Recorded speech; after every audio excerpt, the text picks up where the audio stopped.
Such was the surface. Beneath, it possessed great virtues.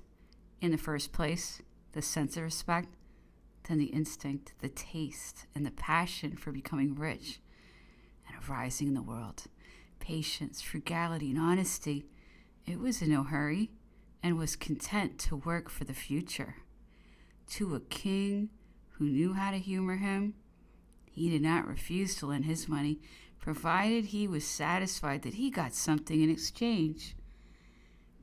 He but rarely gave his blood because he could make no profit out of it, and because it was the business of a gentleman.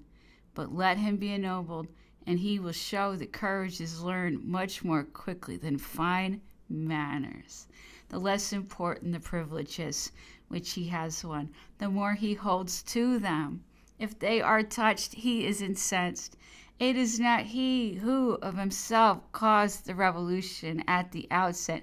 He followed in the wake of a few broken and bankrupt nobles who showed the way. Then he seized his own advantage, but only because the king and the nobility gave up the struggle to induce him to wish for change and then to work for it. It was necessary that those whose whole interest was to avoid a change should be the first to preach it.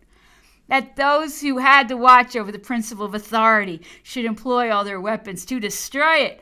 Up to this time, the real Third Estate was passive and took no leading part in the movement. A constitutional monarchy would have completely satisfied it, because in that form of government, it foresaw its own access to power.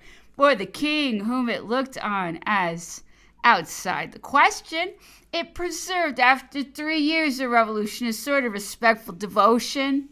From 1792 to 1798, 3 electoral coups d'etat were necessary to put an end to the expression of its loyalty. The massacre of September, the 13th Vendemiaire, and the 18th Fructidor. The Third Estate, as well as the nobility, had its defections, but these, in either case, were entitled to speak for their order, which they had disowned, or which disowned them.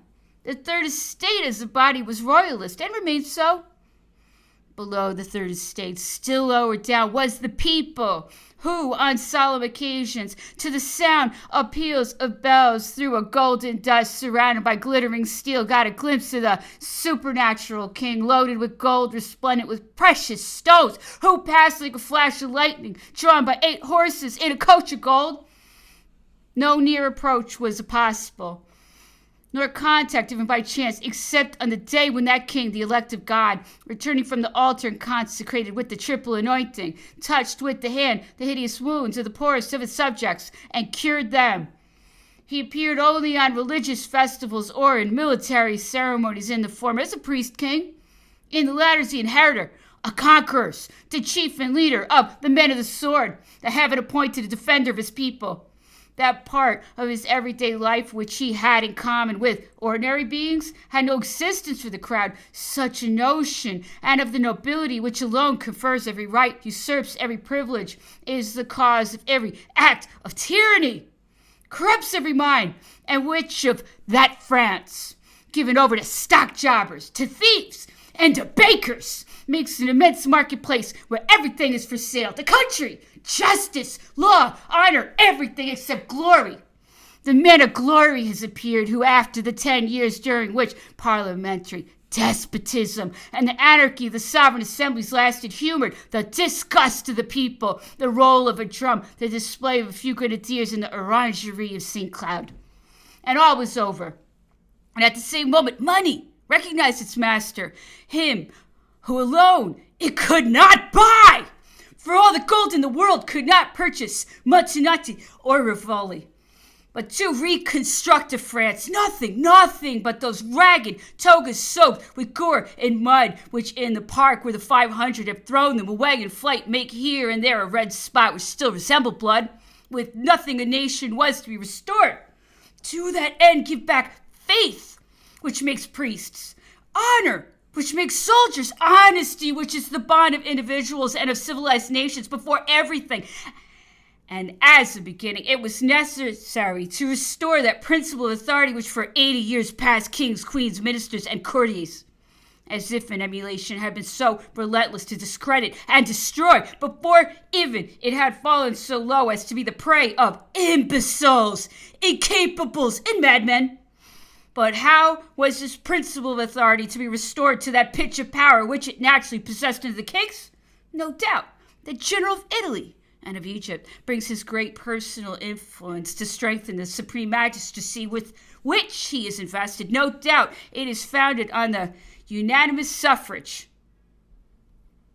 of a nation thirsting for security for the present and for some time to come. No doubt his person is adored by the army and by a portion of the people, but how little does this amount to in comparison with that aggregate of power which the last of the Bourbon kings possessed virtually without any trouble to themselves by the mere fact of their birth, which, in spite of their mistresses and their wives, allowed them to reign for 60 years. To the principle of authority, as represented by Bonaparte, a divine institution is wanting. It does not carry with it the nobility, whose loyalty is incorruptible. It is wanting in that majestic remoteness, that retreat into time and space which make of the sovereign, who has become, as it were, a creature of the imagination and of dreams, the inevitable, unquestioned, irresponsible, the almost impersonal master of his people. It was only by degrees that Napoleon broke through these limitations, and only in proportion to the increase of his power.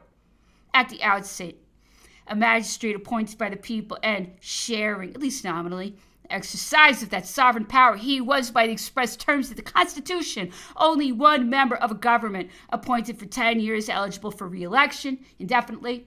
It is true, but subject, in the same way as his colleagues, to that necessity of re-election, which is the true characteristic of a republican form of government. His new form of authority could have nothing in common with royalty. Its legal power had its origin in the sovereignty of the nation, and in fact, it is the army, that is to say force, which established it. It is by the consent of the people and by force that it is maintained.